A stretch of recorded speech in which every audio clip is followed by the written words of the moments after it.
tal? Buenas noches, gracias por acompañarnos como todos los sábados en Contragolpe.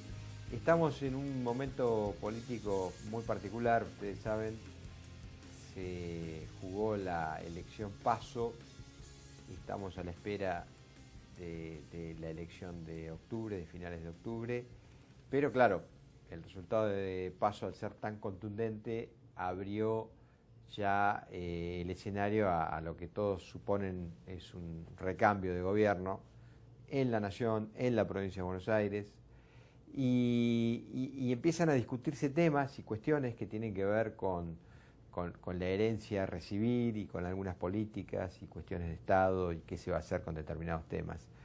Si seguimos la agenda de estos días, hay una cuestión que está muy en el tapete, que es la emergencia alimentaria.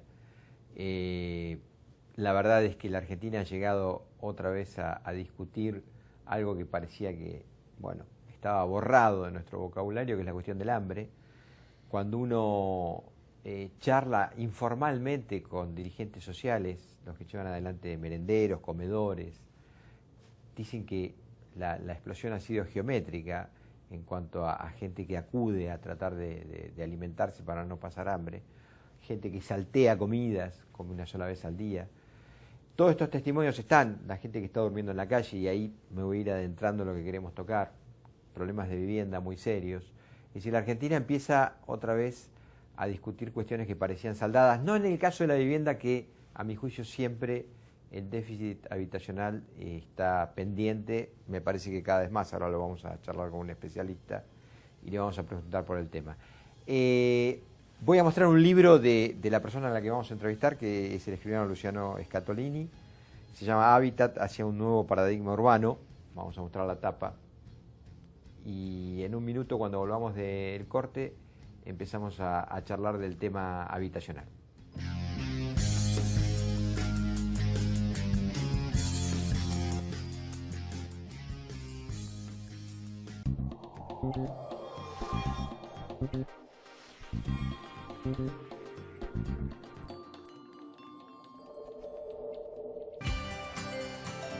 ¿Sabías que en la ciudad, con la historia clínica electrónica, los médicos de todos los centros de salud cuentan con tus estudios clínicos para que puedas atenderte mejor y más rápido? Chatea con la ciudad para saber más. Vamos, Buenos Aires. Desde el 2015, juntos, dijimos basta. Basta a los barras bravas. Para terminar con la violencia y la droga dentro de los estadios, ya logramos que 3.000 barras no puedan entrar a una cancha. Buenos Aires provincia. Entre todos podemos más. Es muy fácil llegar a San Juan. Los más exquisitos y auténticos sabores te esperan en cada rincón. Despertá tus sentidos en paisajes increíbles. Caminá, cabalgá, explorá. Venite a San Juan. Me siento más tranquila, sé que ante cualquier eventualidad, viniendo con mis nietos, toco el botón y tengo respuesta.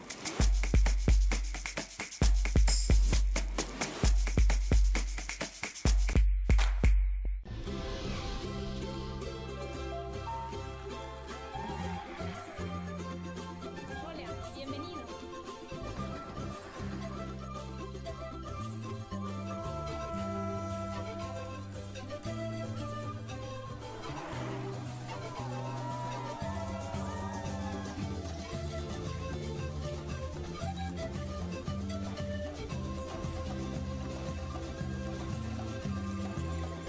Vienen a visitarnos. Entre todos, hagámoslo sentir como en su casa.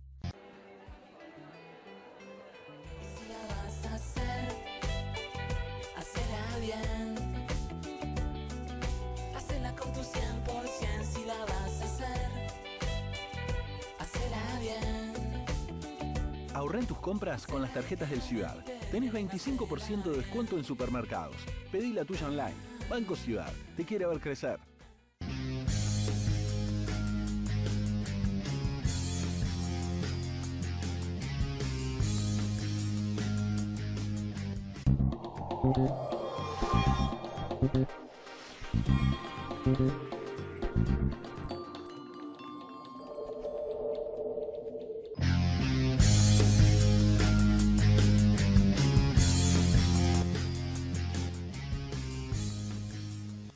Bueno, Luciano, gracias por acompañarnos aquí en Contragolpe, por venir a visitarnos. No, gracias por la invitación. Bueno, yo estaba haciendo una introducción que tiene que ver con el déficit ahora muy en boga, que es el tema alimentario, pero la cuestión de la vivienda en la Argentina es crítica, en la provincia de Buenos Aires más probablemente. La verdad es que si uno tiene que hacer alguna autocrítica de temas de Estado, el crecimiento de, por ejemplo, las villas de emergencia es también geométrico, ¿no? Han crecido inclusive en una administración como la última administración peronista de 12 años, que puso mucho foco en lo social. Sin embargo, por ejemplo, el tema de villas de emergencia nunca pudo detenerse, por el contrario, fueron creciendo, las migraciones que existen del interior hacia las grandes urbes me parece que no se detienen. Incluso en época de crisis debe haber un fenómeno sociológico donde la gente que la está pasando mal en el interior intenta que en los núcleos urbanos eso aminore, después se dan muchas condiciones de marginación. Pero por ahí me gustaría primero una mirada tuya global del tema del déficit habitacional, dónde estamos parados, qué está faltando, qué estás pensando también, ¿no? Sí. No, es buena la introducción que haces. Primero creo que es una deuda de la democracia argentina, una deuda de las democracias latinoamericanas y una deuda a nivel mundial, avanzar en una agenda que revierte esta lógica de la informalidad, ¿no? Del crecimiento de sectores sociales que no tienen otra alternativa para vivir que no sea en los márgenes, en la informalidad, en zonas degradadas, bueno, lo que conocemos en la Argentina como villa de asentamientos. Te doy un dato para que se tenga más dimensión de lo que está pasando en el mundo en este tema. Vos sabés que Naciones Unidas tiene un programa que se llama Naciones Unidas Hábitat, ONU Hábitat. Este programa se reunió en el 96 en Estambul, en la segunda conferencia sobre población y territorio, y en Quito en el 2016 en el programa sobre la nueva agenda urbana. Y ahí se planteó que en esta nueva agenda en los próximos 30 años va a haber 3.000 millones de habitantes, el 40% de la población mundial, buscando un lugar donde vivir, un lugar adecuado donde vivir. Y hoy en el mundo hay 1.000 millones de habitantes viviendo en villas, favelas, todo lo que las distintas formas de caracterizar estos barrios hay en el mundo. O sea, este es un problema planetario, indudablemente, no resuelto con las lógicas del mercado. Claro que nosotros vivimos en un sistema capitalista, donde rige la oferta y la demanda, y aceptamos que este es el sistema, pero obviamente que si los estados no toman posición y lo hacen de una manera muy clara, contundente, tratando de equilibrar los desfasajes que se generan en el crecimiento de las ciudades, vamos a tener este problema acrecentado, como bien lo señalan los países miembros de Naciones Unidas, hacia los próximos 30 años de manera gravísima. Sí, se nota mucho también lo que pasa, por ejemplo, yo creo que la tensión entre la vida urbana y la vida rural está presente en el mundo capitalista, pero en los países periféricos, en los países que tienen problemas de desarrollo o subdesarrollados directamente, eso se manifiesta de manera mucho más grave porque en los países desarrollados el Estado marca unas reglas de juego que implican, digamos, unos mínimos que no se pueden violar, si querés, y entonces no se te conforman esas presiones, digamos, habitacionales en torno a la ciudad, de manera, digamos, desordenada, caótica, con problemas de contaminación, con problemas de falta total de infraestructura. Claramente la Argentina no tiene una política de Estado en materia de vivienda social. Me da la impresión, son como impulsos, ¿no?, que se van dando. Sí, son erráticas, podría definirlo de esa manera, ¿no? Sí. De estos idas y vueltas que tienen también los procesos políticos latinoamericanos, ¿no? Comparto tu visión en general en respecto al tema. Tengamos en cuenta que Argentina es uno de los 10 países más urbanizados del planeta. El 90% de la población argentina vive en ciudades, con lo cual obviamente nosotros aceptamos que tenemos una grave tensión en ese sentido, porque hay mucha población pujando por un espacio donde vivir, no en este enorme territorio que es la Argentina, sino en un área muy determinada que es básicamente la zona metropolitana, no el área metropolitana de Buenos Aires, la ciudad autónoma de Buenos Aires, los 14 municipios que conforman el área metropolitana, donde vive el 40% de la población, prácticamente en el 1% del territorio.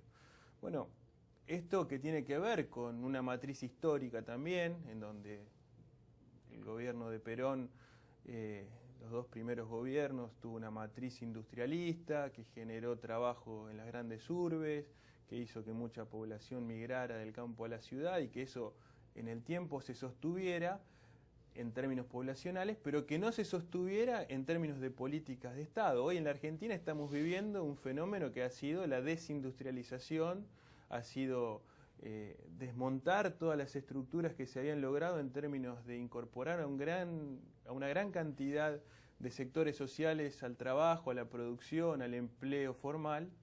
Y bueno, hoy vivimos cifras de desempleo, de pobreza urbana enormes, que por supuesto tienen un rebote inmediato en el tema habitacional, porque los sectores de clase media que habían logrado durante los 12 años anteriores tener trabajo, tener expectativas de poder tener ascenso social y demás, y que hoy hemos tenido pérdidas de puestos de trabajo por miles, hemos tenido situaciones de imposibilidad de pago de tarifas, todo lo que conocemos, ¿no? Ya en términos macro y económicos. Sí, que llevaron a una contundente derrota del gobierno. Por supuesto, y que llevan a que muchas familias que podían acceder al mercado formal para alquilar un departamento de 2 habitaciones en la ciudad, ante la imposibilidad de pagarlo, tengan que ir a vivir a un barrio informal, a ser parte también de un sistema que de alguna manera victimiza o revictimiza la pérdida primero del puesto de trabajo, después de la dignidad. No, inclusive de gente que está en situación de calle, es decir, hay un aumento notable de la gente en situación de calle, aunque se diga lo contrario, es un paisaje cotidiano, es decir, leía en un diario, creo que era La Nación, inclusive insospechado de una mirada contra el gobierno, de crónicas de ciudadanos que, incluso con oficios, con estudios secundarios terminados, un caso concreto con un año de facultad encima, de universidad, y bueno, habían pasado a situación de calle. Esto está pasando.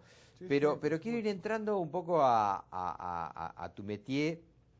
Vos fuiste escribano general de gobierno de la provincia de Buenos Aires y formaste parte del Procrear como director, y entonces también me gustaría, en base a esa experiencia, a lo que fue el Procrear, si eso se puede replicar tal vez en un modo de escala o de vivienda más accesible a sectores, porque tal vez el Procrear, corregime si estoy equivocado, pero en el inconsciente queda grabado como una facilidad que le dio el Estado, pero a sectores medios, digamos, más acomodados. Acá estamos hablando de problemas concretos de población que no están en ese rubro socioeconómico y que, bueno, habría que empezar a resolver ese déficit habitacional grandísimo que tiene la Argentina y la provincia de Buenos Aires en particular. Por supuesto, sí. Tenemos, para tener claro el diagnóstico, 1/3 de la población con necesidades habitacionales, ¿no? Con déficit habitacional. O sea, 1 de cada 3 argentinos tiene problema de vivienda. Tiene un problema de déficit, no en todos casi los parecido casos. A la pobreza, ¿no? Sí. Bueno, ahora se va a disparar la pobreza. Y seguramente el déficit. Y el déficit también habitacional. Van de la mano, como la cuestión alimentaria. Claro. Por eso hice del tema de alimentos. Mira, lo dijo y lo dijo la Corte, ¿no? La Corte Suprema en un caso BAF sobre recurso de amparo dijo: la necesidad de proveer alimento necesario y un lugar donde vivir son 2 necesidades tan básicas y sustanciales de la población que cuando no la puede resolver el habitante, la persona por sí mismo, el Estado lo tiene que acompañar y proveer. Así que en ese sentido es correcta tu apreciación de comparar la necesidad alimentaria con la necesidad habitacional.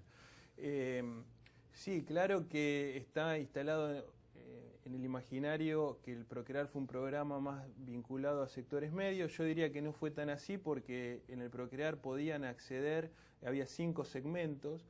El segmento más bajo que accedía podía ser un monotributista social, que hoy lamentablemente también han pasado a desaparecer del mapa de los trabajadores. Realmente el Procrear dio solución habitacional a muchísimos sectores que obviamente sí tenían o estaban ligados al trabajo, ¿no? Al trabajo, porque creemos que el trabajo es lo que puede ordenar a la sociedad y también a resolver los problemas habitacionales. Por supuesto que en la Argentina y en el mundo los programas de vivienda tienen que ser segmentados y tienen que abordar las distintas necesidades y posibilidades que tienen los sectores sociales que tienen demanda de vivienda. En parte los programas pueden ser con crédito, como fue el Procrear, que no solo fue un programa de crédito, sino fue un programa donde el Estado se hizo cargo de la problemática de la vivienda, a partir de definir, en coordinación con las provincias y los municipios, dónde se iban a hacer los nuevos desarrollos urbanísticos, cómo se iba a gestionar el suelo para que esos desarrollos sean posibles, cómo se iba a lograr que las implantaciones en el territorio conserven una lógica de planificación de uso del suelo. Eso fue Procrear, fue un programa donde el Estado, a partir de fondos de ANSES, del Fondo de Garantía de Sustentabilidad y aportes del Tesoro, depositó en una cuenta en el Banco Hipotecario Nacional que administró esos fondos en un fideicomiso y le garantizó a más de 200.000 familias que tengan acceso a su primera vivienda accesible, con reglas de juego claras. Procrear tuvo 200.000 realizaciones, digamos. 200.000 familias fueron beneficiarias de las distintas líneas que tuvo el programa. Estamos hablando casi prácticamente 800.000 personas beneficiadas porque se calcula por 4, ¿no? Los núcleos por familiares. 4, por 5, aproximadamente. Sí. Pero digamos, entendiendo la situación de emergencia que tiene hoy la Argentina, que es harto evidente, digamos, en la situación en que se encuentra, ¿cómo imaginás, si querés situémonos incluso en la provincia de Buenos Aires, que vos estás más cerca, sabemos que tenés relación con el que puede ser el próximo gobernador, con Kicillof, que hablas con él, que formás parte de esos equipos de trabajo?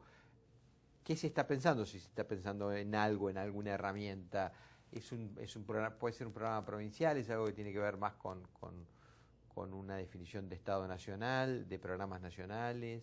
Se necesitan de ambos niveles de gobierno, sin duda, porque el tema de la planificación del uso del suelo, del territorio, que es la base sobre la cual después se puede edificar una propuesta de un programa de vivienda, es una materia no delegada por las provincias en el gobierno nacional, con lo cual las provincias deben definir sus usos y deben definir sus planes y a su vez se necesitan los recursos nacionales para tener escala en términos de, por ejemplo, programas de construcción de vivienda social. Te voy a dar un dato, Roberto, que es alarmante y que implica esta gran cobertura que tuvo mediática el gobierno de Cambiemos durante estos años.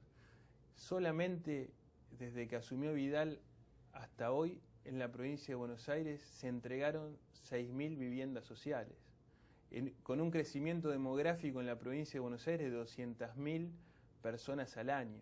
O sea, fíjate que realmente se van a ir con el triste récord de haber sido el gobierno que menos viviendas sociales hizo en la historia.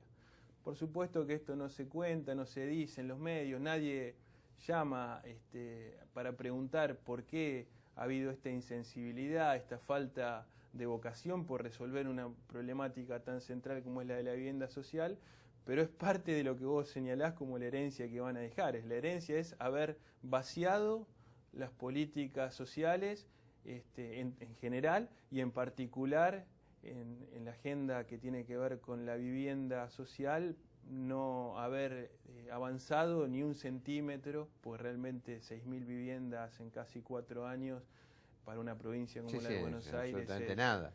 Es lo mismo que nada. Ellos se apoyaron en un esquema nacional de créditos, famosos créditos UBA, que claro, ahora afrontan la indexación inflacionaria, ¿no? Sí. O sea que creo que ahí se va a abrir un nuevo capítulo de conflicto también, porque fueron... ¿Cuántos créditos se otorgaron por esa vía? 170.000. 170.000, o sea, un poco menos incluso que los Procrear, 30.000 menos. Sí, menos que Procrear y también decir que mientras el gobierno de Cristina Fernández de Kirchner desarrollaba el Procrear, en paralelo seguían avanzando los programas federales de vivienda para los sectores más vulnerables, los programas de mejoramiento de vivienda. Se llamaban soluciones habitacionales. Soluciones habitacionales, mejor vivir. También es cierto, insisto, que como cuestión de Estado, los asentamientos crecieron en todos esos años. Es muy difícil resolver esa cuestión, ¿no? técnicamente, y no es por defender, porque creo que obviamente nosotros tenemos esta deuda y cualquier gobierno, y mucho más un gobierno nacional, popular, de corte progresista, con bases en el justicialismo y en el peronismo, debería no tener ni una villa y asentamiento. Sí. ¿Está claro, no? Eso, primera aclaración. Pero sí decirte que durante los 12 años de gobierno no creció en número. Si bien podrían haber decrecido, no creció, que no es un dato menor, teniendo en cuenta, por ejemplo, este dato del crecimiento demográfico, de más de 200.000 personas por año en la provincia de Buenos Aires, en este fenómeno de la urbanización que tienen nuestras ciudades. Hoy la Argentina tiene 4.416 villas de asentamiento, que ocupan 44.000 hectáreas. Leí en un reportaje que creo que te hicieron en Letra P ese dato, sí. Es un dato que es alarmante, que por supuesto no podemos, ninguna persona, ni siquiera los que nos gusta la política, nos comprometemos en algún proyecto, ningún ciudadano, ningún argentino, ningún habitante de este país se puede sentir satisfecho cuando deja sus actividades cotidianas sabiendo que hay tantas personas que viven tan indignamente. Lo que pasa es que, por ejemplo, un dato geográfico que es meramente visual, pues por ahí me decís, mira, no creció el número de habitantes, pero yo te pongo un ejemplo que lo vas a registrar porque vos vivís en La Plata y vas y venís permanentemente por esa autopista y es muy visible. Yo me acuerdo que en la crisis del 2001, poco tiempo antes, en lo que sería el final de Avellaneda y el comienzo de Quilmes, ahí se había formado un pequeño asentamiento. Eran una cantidad de casillas. Bueno, hoy es un asentamiento importante, muy grande, que ocupa, te diría, hasta varios kilómetros a la vera de la autopista. Ahora te digo, Roberto, que en el caso de Avellaneda, y te lo voy a decir con orgullo porque me tocó trabajar y acompañar a Jorge Ferrer. No sé, por ahí pertenece todo a Quilmes, ¿eh? No. Estoy diciendo que es cuando uno... Hay parte en Quilmes y parte en Avellaneda. Entonces está bien, digo. Decirte que yo que tenía una visión parecida a la tuya, porque pasaba por ahí, tuve la oportunidad de acompañar al intendente de Avellaneda, Jorge Ferraresi, en un programa de integración sociourbana de barrios informales, bastante reciente, y poder decirte con total orgullo, ¿no?, de ver cómo esos barrios que crecieron de esa manera hoy son barrios del lado de Avellaneda que están urbanizados, donde la gente que vive ahí tiene asfalto, tiene escuelas, tiene centros de salud, tiene dignidad. Más allá de que la forma en la que ese barrio apareció espontáneamente fue un asentamiento, fue un lugar donde espontáneamente la gente que busca, puja y necesita un lugar donde vivir, que cuando no lo resuelve el Estado se lo autogestiona. Lo que tiene que hacer el Estado ante esas situaciones, cuando no lo puede prevenir, que lo ideal es prevenirlo, es después tener una respuesta solidaria y ver la manera en que ese espacio sea un espacio digno. Esto es lo que se hizo en Avellaneda y te puedo decir con total objetividad y habiéndolo visto muy de cerca. Por último, quisiera también una reflexión propia tal vez del escribano y propia del dirigente político que se mete en este tema del hábitat como cuestión de fondo a resolver. Alguna vez se lo escuché a Duhalde en persona, la idea de que la gente humilde sea propietaria de la tierra, ¿no? Y había toda una cuestión dominial. Yo tuve una experiencia personal porque trabajé unos cuantos años con el Colegio de Escribanos de la provincia de Buenos Aires, ahí en la calle 13, en La Plata, manejaba la comunicación, y siempre se discutía cómo una cantidad de tierras que tal vez son tierras fiscales, no lo conozco en detalle al tema, pasaban a otorgarle escritura a la gente humilde para tratar de desarrollar ahí emprendimientos urbanos propios, ¿no? Eso lo contemplás, lo están mirando, tienen alguna idea, hay tierra disponible, digamos, en cabeza del Estado que pudiera otorgarse a los ciudadanos como para que sean propietarios y que tengan incluso también un sentido de pertenencia, ¿no?, de alguna manera. Sí, la regularización dominial que en la provincia de Buenos Aires arrancó en el año 89 y donde la Escribanía General de Gobierno se convirtió en un ente fundamental para desarrollar esas políticas, sin duda tiene que cumplir y profundizar ese rol. Pero yo voy a ser un poco disruptivo, perdóname. No, sería bueno que lo sea. En relación sí, a mis colegas por supuesto. escribanos y demás. Yo realmente no aspiro a una sociedad de propietarios. Yo aspiro a una sociedad en donde todos los habitantes tengan acceso a una vivienda digna. Y la manera de acceder a una vivienda digna no necesariamente es con un título de propiedad individual, con las formas que tradicionalmente nosotros, y más los escribanos, podemos garantizar eso, que es con una escritura, sino es garantizar la dignidad a partir de distintas formas que se puede gozar de una vivienda. Hay experiencias en el mundo, incluso en los países nórdicos, en donde la forma de proveer vivienda a los sectores más humildes es a partir de alquileres sociales, es a partir de comodatos de uso, es a partir de formas asociadas de utilización del suelo. Yo creo que nosotros no tenemos que ser dogmáticos y tenemos que mirar la complejidad del problema, que es tan grave y tan grande, y tener sí el corazón muy abierto, las mejores ideas, sentir en carne propia el sufrimiento del otro, el sufrimiento ajeno cuando no logra a la noche poderle dar un abrigo a sus hijos, y bueno, ese es el desafío. ¿Cuántas viviendas calculás? ¿Cuántas soluciones o viviendas crees que faltan en la provincia de Buenos Aires? No, lo que dice el censo, digamos, los datos censales, que hoy en la provincia de Buenos Aires tenemos un déficit de 1 millón de viviendas. Es impresionante, ¿eh? Es muy grande, es muy grande. Bueno, Luciano, gracias por habernos acompañado. Vuelvo a mostrar el libro Hábitat hacia un nuevo paradigma urbano. Me parece que va a ser una de las políticas de Estado que se vienen, junto con el tema de, por supuesto, de resolver lo más urgente que es el hambre. Pero fíjense cómo el hambre y el déficit de vivienda van de la mano, 30% y 30%. Creo que ahora igual, con las disparadas devaluatorias de los últimos meses y de la inflación, esos números también se van a disparar lamentablemente hacia arriba. Y acuérdense, aumenta la marginación y aumenta el déficit habitacional. Van exactamente de la mano, corren paralelos. Gracias por habernos acompañado. Les muestro de nuevo la tapa, se los recomiendo si pueden. Y nos volvemos a encontrar el sábado que viene en Contragolpe.